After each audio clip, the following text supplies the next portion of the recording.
পশ্চিমবঙ্গ সমগ্র শিক্ষা মিশন ও বিদ্যালয় শিক্ষা বিভাগ পশ্চিমবঙ্গ সরকারের যৌথ উদ্যোগে আয়োজিত বাংলা শিক্ষা ক্লাসরুম 2024-এ আপনাদের সকলকে স্বাগত।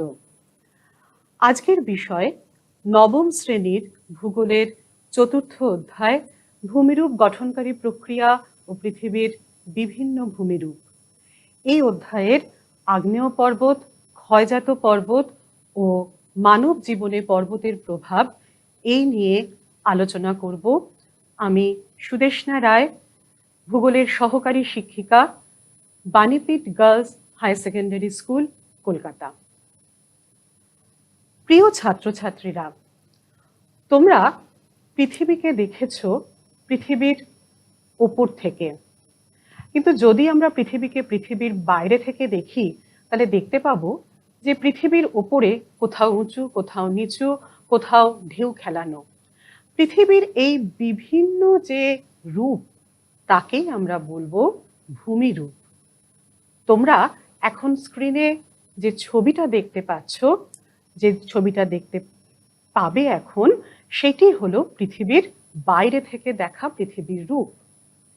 এই পৃথিবীর ভূমির বিভিন্ন রূপকেই আমরা বলি ভূমিরূপ। ভূমিরূপ গঠন হয় দুটি শক্তির দ্বারা। একটা পৃথিবীর ভেতর থেকে আসা আভ্যন্তরীণ শক্তি বা অন্তর্জাত শক্তি, যা কিনা ভূগাঠনিক আলোড়ন, সমস্থিতিক আলোড়ন এইগুলি।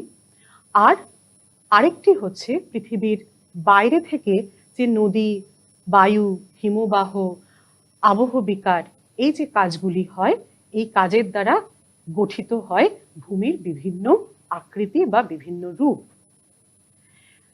পৃথিবীর ভূমিরূপকে প্রধান তিনটি ভাগে ভাগ করা যায়।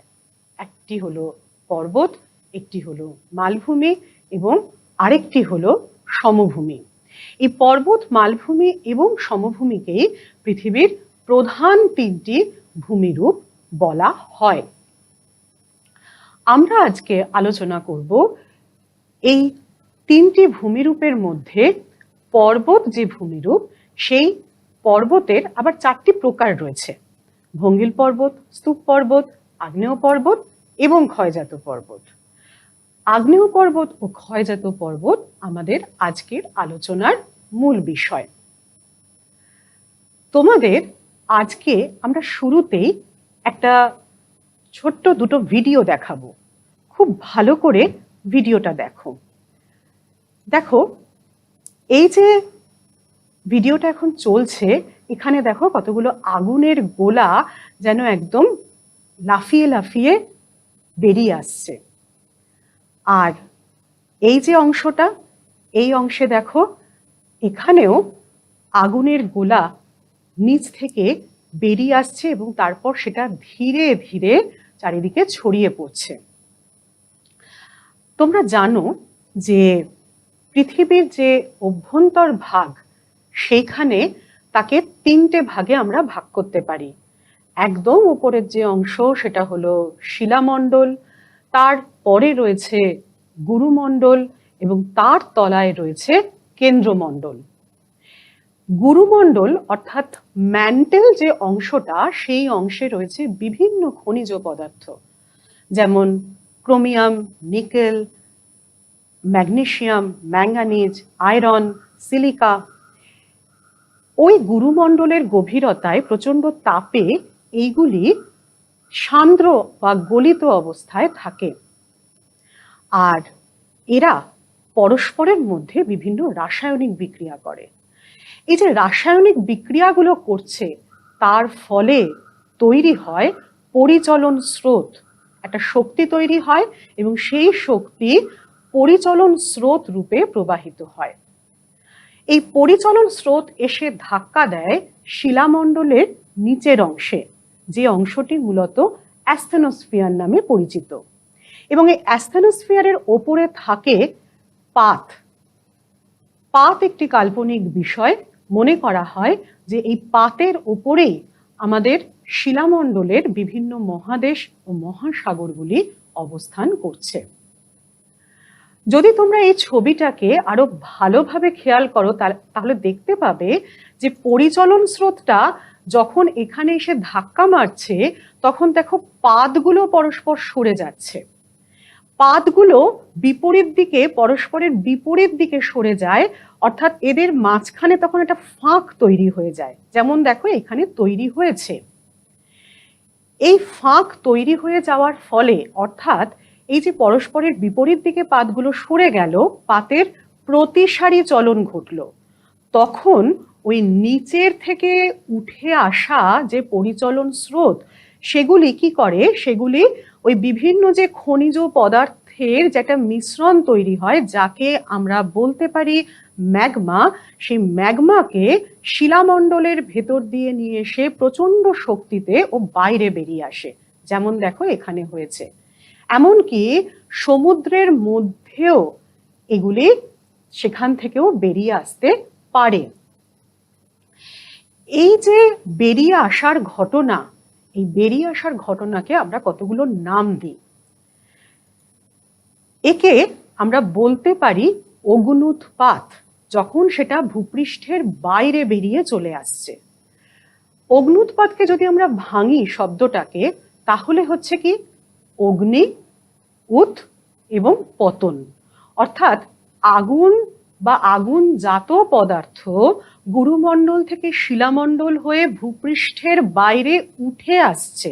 উৎ মানে ওপরে উঠে এলো, এবং ওপরে উঠে এসে চারিদিকে ছড়িয়ে পড়লো পতন। তোমরা এখানে যে ছবিটা দেখতে পাচ্ছ, যে ঘটনা ঘটলো এখানে, সেটা হলো অগ্নুৎপাত হলো। এবং যখন এই পরিচলন স্রোতের দ্বারা ম্যাগমা গুরুমণ্ডল থেকে শিলামণ্ডলের ভেতরে উঠে আসে, অর্থাৎ অগ্নি উৎ ওপরে উঠে এলো, গমন করলো, সেটা হচ্ছে অগ্নুদ্গম। অগ্নুদ্গমের ক্ষেত্রে কিন্তু ম্যাগমা বাইরে বেরিয়ে আসে না, ভূপৃষ্ঠের বাইরে বেরিয়ে আসে না। অগ্নুৎপাতে ম্যাগমা লাভা রূপে বাইরে বেরিয়ে আসে।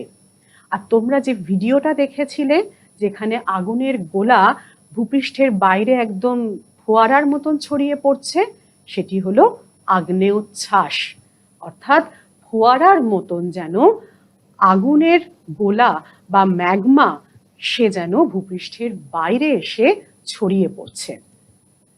এই যে পৃথিবীর অভ্যন্তর থেকে আগ্নেয় পদার্থগুলো, সেগুলো ভূপৃষ্ঠের বাইরে এসে ছড়িয়ে পড়ে ধীরে ধীরে জমা হয়ে উঁচু হয়ে পর্বত গঠন করছে, এটিকেই বলা হচ্ছে আগ্নেয় পর্বত। পর্বতের আরেকটি সমার্থক শব্দ হলো গিরি, তাই একে বলা হয় আগ্নেয়গিরি বা আগ্নেয় পর্বত। একটা আগ্নেয়গিরির এই অংশগুলো মূলত দেখা যায়।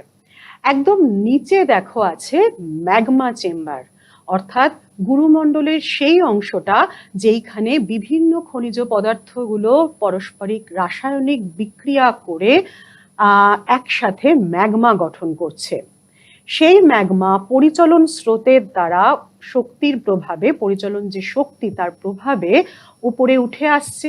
যে রাস্তা দিয়ে সে উপরে উঠে আসে তাকে বলা হয় অগ্নুদ্গমের পথ। এবং তারপরে সে তো প্রচন্ড শক্তিতে বাইরে বেরিয়ে আসছে, যখন সে প্রচন্ড শক্তিতে বাইরে বেরিয়ে আসে তখন সে একটা রাস্তা দিয়ে বা ভূপৃষ্ঠের একটা ফাঁক দিয়ে সে বাইরে বেরিয়ে আসে। প্রথম যে ফাঁকটা দিয়ে সেই ম্যাগমা লাভা রূপে বাইরে বেরিয়ে আসে তাকে বলা হচ্ছে, সেই ফাঁক বা সেই পথটাকে বলা হয় প্রধান জ্বালামুখ। আর তারপরে ওই প্রথমবার বেরিয়ে আসার পরে বা প্রথমবার বিস্ফোরণের পরে বাকি যে ম্যাগমা সেগুলো অন্যান্য রাস্তা দিয়ে বেরিয়ে আসে। অন্যান্য যে রাস্তা দিয়ে বেরিয়ে আসে সেই মুখ, ভূপৃষ্ঠের সেই মুখ বা সেই রাস্তাগুলিকে বলা হয় গৌণ জ্বালামুখ। আমি তোমাদের জন্য একটা ছোট্ট আগ্নেয়গিরির মডেল নিয়ে এসেছি। তোমাদেরই মতন বন্ধুরা এই মডেলটি তৈরি করেছে। তোমরাও চেষ্টা করলে এটা বাড়িতে তৈরি করতে পারবে। এখানে দেখো, এই যে এটা হচ্ছে আগ্নেয়গিরির একটা মডেল, এবং এইখানে খেয়াল করে দেখো যে এইখানে যে মুখটা রয়েছে, এই মুখটা হচ্ছে প্রধান জ্বালামুখ, এবং এই যে আগ্নেয়গিরি, এই আগ্নেয়গিরি দিয়ে অসংখ্য যে অগ্নুৎগম হয়ে অগ্নুৎপাত ঘটেছে, সেই অগ্নুৎপাতের নিদর্শন এখানে রয়ে আছে। আগ্নেয়গিরি এইরকম দেখতে হয়। এই আগ্নেয়গিরিকে কতটা তার ভেতর থেকে লাভার উদগীরণ হচ্ছে, ম্যাগমার উদগীরণ হচ্ছে, তার উপরে নির্ভর করে আগ্নেয়গিরিকে তিনটে ভাগে ভাগ করা যায়। মূলত তিনটে ভাগে ভাগ করা যায়। একটা হলো জীবন্ত আগ্নেয়গিরি, একটা হলো মৃত আগ্নেয়গিরি, এবং আরেকটা হলো সুপ্ত আগ্নেয়গিরি। দেখো, একদম বাঁদিকের ছবিটা হলো স্ট্রম্বলি আগ্নেয়গিরি। এটা ইটালিতে দেখা যায়, এবং এইখানে জীবন্ত আগ্নেয়গিরি থেকে ক্রমাগত অগ্নুৎপাত হতে থাকে। একদম সেকেন্ডে সেকেন্ডে যাকে বলে, সেরকম ভাবে অগ্নুৎপাত হতে থাকে। যেহেতু এখানে সব সময়ই অগ্নুৎপাত হচ্ছে, যেন এটা একটা সেই মশালের মতন দূর থেকে মনে হয়। এবং এই আগ্নেয়গিরি লক্ষ্য করলে দেখবে, এই আগ্নেয়গিরির সামনে একটা সমুদ্র রয়েছে, এটি হলো ভূমধ্যসাগর। যে কারণে এই আগ্নেয়গিরিকে, এই স্ট্রম্বলি আগ্নেয়গিরিকে ভূমধ্যসাগরের আলোক স্তম্ভ বলা হয়। দিন রাত সব সময় প্রায় এই আগ্নেয়গিরি থেকে অগ্নুৎগম হয়। পাশের যে ছবিটা রয়েছে সেটা হলো জাপানের ফুজিয়ামা আগ্নেয়গিরির। এই আগ্নেয়গিরিটা হচ্ছে সুপ্ত আগ্নেয়গিরি। এই আগ্নেয়গিরি থেকে কিন্তু সবসময় অগ্নুৎপাত হয় না, বেশ কয়েক বছর অন্তর বা কয়েকশো বছর অন্তর এর অগ্নুৎপাত হয়। তবে এই ফুজিয়ামা আগ্নেয়গিরি দেখানোর, তোমাদের যে ছবিটা দেখালাম, দেখো এই ফুজিয়ামা আগ্নেয়গিরিতে তোমরা বরফ দেখতে পাচ্ছ। তোমাদের স্বাভাবিকভাবেই মনে প্রশ্ন আসতে পারে, আগ্নেয়গিরির মাথায় আবার বরফ থাকে নাকি? দেখো, কোথাও বরফ জমবে অথবা জমবে না, সেটা কিন্তু নির্ভর করে সেই যে ভূমি তার উচ্চতার উপরে। ফুজিয়ামার যে উচ্চতা, সেই উচ্চতায় উষ্ণতা খুবই কম। তোমরা জানো যে উচ্চতা বাড়লে উষ্ণতা কমে যায়। তো ফুজিয়ামা এতটাই উঁচু যে সেখানে সেই উষ্ণতায় বরফ সৃষ্টি হয়ে যায়।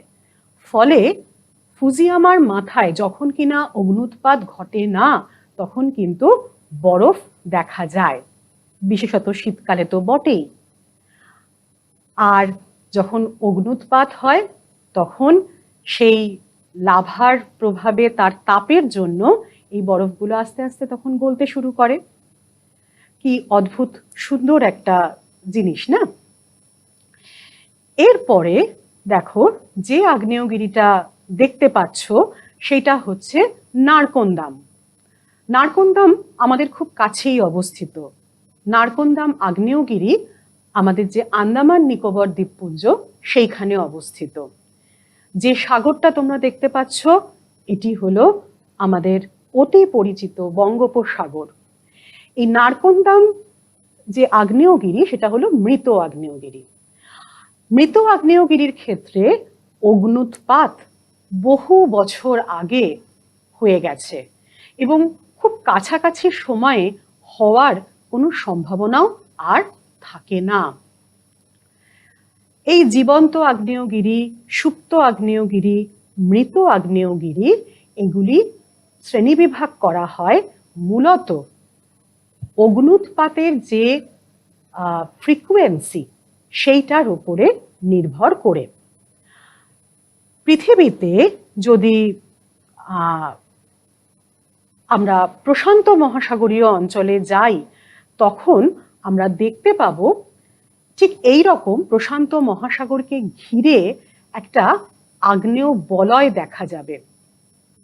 দেখো, এইদিকে রয়েছে আমাদের এশিয়া মহাদেশ, আর আমাদের যেটা বাঁ দিক সেইখানে রয়েছে এশিয়া মহাদেশ, আর আমাদের যেটা ডান দিক সেখানে রয়েছে উত্তর আমেরিকা মহাদেশ এবং দক্ষিণ আমেরিকা মহাদেশ। এই পুরোটা ঘিরে একটা আগ্নেয় বলয় অবস্থান করে। এখন তোমাদের এটা মনে হতেই পারে যে এই এতটা জায়গা জুড়ে কি করে এরকম ভাবে আগ্নেয় বলয় অবস্থান করে।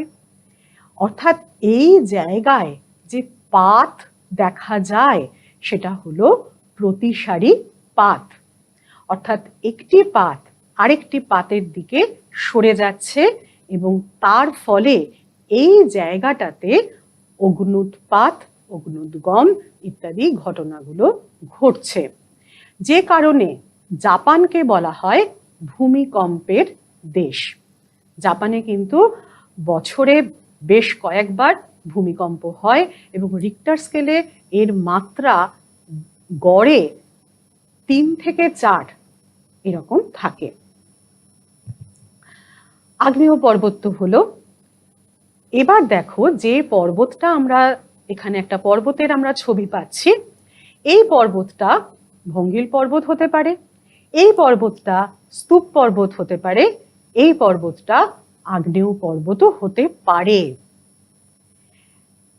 এই পর্বতটা অন্যান্য পর্বতের থেকে একটু আলাদা হয়ে যাবে। কি করে হয়ে যাবে? এই পর্বতের ওপরে যদি নদী, বায়ু, হিমবাহ, আবহবিকার এরা বিভিন্নভাবে কয়েকশো বছর ধরে বা কয়েক কোটি বছর ধরে যদি কাজ করে, তখন এই পর্বতের উপরের যে অংশ সেটা ক্ষয় হয়ে যায়। কিন্তু ক্ষয় হয়ে যাওয়ার পরেও দেখা যায় যে এই পর্বত সে 600 মিটারের বেশি উঁচু হয়েই হয়তো অবস্থান করছে, অনেক ক্ষেত্রে সেটা 1000 মিটারের বেশি উঁচু হয়েও অবস্থান করছে। কারণ আমরা জানি যে পাহাড় আর পর্বত তাকেই বলবো যখন সেটা সমুদ্র পৃষ্ঠ থেকে 600 মিটার থেকে 1000 মিটারের মধ্যে, তখন তাকে আমরা বলবো পাহাড়, আর 1000 মিটারের বেশি হলে তখন তাকে আমরা বলবো পর্বত। তো ওই ক্ষয়ের পরেও দেখা যাবে যে এই যে ভূমিরূপ বা ওই যে ভঙ্গিল পর্বত হোক বা স্তূপ পর্বত হোক বা আগ্নেয় পর্বত হোক, সেটা এরকম ভাবে ওই 600 মিটার বা 1000 মিটারের বেশি উঁচু হয়েই হয়তো অবস্থান করছে। এরকম যদি ঘটনা ঘটে তখন তাকে আমরা নাম দেব ক্ষয়জাত পর্বত বা অবশিষ্ট পর্বত। কেন আমরা বলছি অবশিষ্ট পর্বত? ক্ষয়জাত পর্বত তো আমরা বুঝলাম যে এটা ক্ষয়ের ফলে সৃষ্টি হচ্ছে বলে একে আমরা বলছি ক্ষয়জাত পর্বত। অবশিষ্ট পর্বত আমরা এই কারণেই বলছি কারণ এটি হলো মূল যে ভূমিভাগটা ছিল সেটি ক্ষয়ে যাওয়ার পরে যে অবশিষ্ট অংশটা পড়ে থাকছে সেটা পর্বত হিসাবে পড়ে থাকছে, তাই তাকে আমরা নাম দিচ্ছি অবশিষ্ট পর্বত। আমাদের ভারতের পশ্চিমে রয়েছে আরাবল্লী পর্বত। ভারতের ম্যাপে যদি আমরা দেখে নিই তাহলে অবস্থানটা এইরকম জায়গাতে। এই আরাবল্লী পর্বত কিন্তু আসলে একটা ভঙ্গিল পর্বতমালা হিসাবে সৃষ্টি হয়েছিল। সেই ক্যাম্ব্রিয়ান বা প্রি ক্যাম্ব্রিয়ান যুগে এটা সৃষ্টি হয়েছিল। বর্তমানে এটি একটা প্রাচীন ভঙ্গিল পর্বতমালা তো বটেই, পাশাপাশি এটার শুরুতে, এটা সৃষ্টির সময় যে উচ্চতা ছিল তার থেকে উচ্চতা এখন অনেক কমে গেছে, এবং উচ্চতা কমে যাওয়ার জন্য এটিকে আমরা এখন ক্ষয়জাত পর্বত বা অবশিষ্ট পর্বত বলতে পারি। তাহলে আমরা তো জানলাম যে আগ্নেয় পর্বত কাকে বলছে এবং ক্ষয়জাত পর্বত কাকে বলছে। এই যে পর্বত পৃথিবীর উপরের একটা খুব গুরুত্বপূর্ণ ভূমিরূপ হলো পর্বত। এই পর্বত মানুষের জীবনযাত্রাকে কি কোনোভাবে প্রভাবিত করতে পারে? এসো দেখে নিই কি করতে পারে মানব জীবনে পর্বতের প্রভাব কি। মানুষ জল ছাড়া বাঁচে না। আর জলের উৎস হচ্ছে কি? বৃষ্টির জল তো বটেই। বৃষ্টির জল ভূমির ওপরে পড়ে নদী রূপে প্রবাহিত হয়। আর আছে হিমবাহ। সেই হিমবাহ বা বরফ গলে নদীর সৃষ্টি হয়। পর্বতে হিমবাহ থাকে, পর্বতের একেবারে উচ্চ অংশে থাকে সেই হিমবাহ বা বরফের চাই। সেইখান থেকে বরফ গলে যায় এবং বরফ গলে নদী রূপে প্রবাহিত হয়, নিত্যবহ নদীর সৃষ্টি হয়। যেমন আমাদের ভারতবর্ষের ক্ষেত্রে হচ্ছে গঙ্গা নদী, যমুনা নদী, ব্রহ্মপুত্র নদ, এগুলো সবই হলো নিত্যবহ। তাহলে পর্বত যদি না থাকতো তাহলে তো হিমবাহ থাকতো না, আর হিমবাহ যদি না থাকতো তাহলে এইরকম নিত্যবহ নদীগুলি কি সৃষ্টি হতো? বৃষ্টির জল তো আমরা সারা বছর পাই না। বৃষ্টির জলের দ্বারা যে সৃষ্ট নদীগুলো সেগুলো তো অনিত্যবহ নদী। তাই পর্বত আমাদের জীবনযাত্রায় জলের যে উৎস, সেই উৎস হিসাবে কাজ করে পর্বতের অবস্থান। যে কোনো পার্বত্য অঞ্চল মানেই সেখানে প্রচুর গাছপালা থাকে, আর থাকে কি? অসংখ্য জীব জন্তু, পাখি, পোকা। পার্বত্য অঞ্চল হচ্ছে খুব বন্ধুর অঞ্চল, সেখানে আমরা সবাই পৌঁছতে পারি না, সবাই যেতে পারি না। খুব স্বাভাবিকভাবেই সেখানে যে গাছপালা থাকে তাকে ধ্বংস করে, তাকে কেটে ফেলে প্রচুর বসতি তৈরি করাটা খুব সহজসাধ্য সবসময় হয় না। গাছপালা থাকলেই সেখানে পোকামাকড় থাকবে, জীবজন্তু থাকবে, পাখি থাকবে। ফলে যে কোনো পার্বত্য অঞ্চল জীব বৈচিত্র্যের একটা সমাহার হিসাবে কাজ করে। হিমালয় পার্বত্য অঞ্চল এবং আমাদের দক্ষিণ ভারতে অবস্থিত পশ্চিমঘাট পার্বত্য অঞ্চল, সেইখানে জীব বৈচিত্র্যের একটা অসাধারণ সমাহার সেখানে দেখা যায়। এবং পৃথিবীর যে জীব বৈচিত্র্য অঞ্চল, তার অন্যতম দুটি অঞ্চল, সেই তালিকায় দুটি অন্যতম অঞ্চল হচ্ছে আমাদের হিমালয় পার্বত্য অঞ্চল ও দক্ষিণ ভারতের যে পশ্চিমঘাট পার্বত্য অঞ্চল সেইটা। আমাদের গরমকালে যারা আমরা সমতল ভূমিভাগে থাকি বা যারা আমরা মালভূমি অঞ্চলে থাকি, তাদের জন্য গরমকালে খুব গরম লাগে। আমরা গরমের ছুটিতে কোথায় যাই? আমরা গরমের ছুটিতেই পাহাড়ে চলে যাই। কেন পাহাড়ে যাই? কারণ পাহাড়ে ঠান্ডা। উচ্চতা বাড়লে উষ্ণতা কমে যায়, পাহাড়ে উচ্চতা বেড়ে যায়, 600 মিটারের বেশি তো বটেই, আরো বেশি হয়। তাই অত উঁচুতে গেলে উষ্ণতা কমে যায়। পার্বত্য অঞ্চল মানেই হলো শীতল জলবায়ু সৃষ্টি করে। আর যদি এমন হয় যে কোনো উঁচু পর্বত সমুদ্রের পাশে অবস্থান করছে, তখন সমুদ্র থেকে উঠে আসা জলীয় বাষ্পপূর্ণ বাতাস ওই পর্বতের গায়ে ধাক্কা লেগে শৈলোৎক্ষেপ বৃষ্টিপাত ঘটায়। অর্থাৎ যে কোনো পর্বতের অবস্থান সেই অঞ্চলের জলবায়ুকে যথেষ্টভাবেই নিয়ন্ত্রণ করে। এগুলো তো গেল প্রাকৃতিক বিষয়। আমাদের মানব জীবনের যে অর্থনৈতিক দিকগুলি, সেগুলোও কিন্তু যে কোনো পর্বত বা পার্বত্য অঞ্চল তার একটা বিশেষ প্রভাব রয়েছে। পার্বত্য অঞ্চল মানেই হচ্ছে বন্ধুর ভূপ্রকৃতি, আর বন্ধুর ভূপ্রকৃতি মানেই হলো খরস্রোতা নদী। এই খরস্রোতা নদীর প্রভাবে কি হয় না, সেখানে জলবিদ্যুৎ তৈরি করা সহজ হয়। যেমন ভাকরানাঙ্গাল জলবিদ্যুৎ প্রকল্প। পাহাড়ে গেলে আমরা চা বাগান দেখতে পাই, আমরা কমলা লেবু বাগান দেখতে পাই, আপেল, ভুট্টা এই সমস্ত চাষ হয়। পার্বত্য ঢালে ধাপ কেটে, অর্থাৎ পাহাড়ের গায়ে ধাপ কেটে ধাপ চাষ করে বিভিন্ন ধরনের ফসল ফলানো সম্ভব হয়।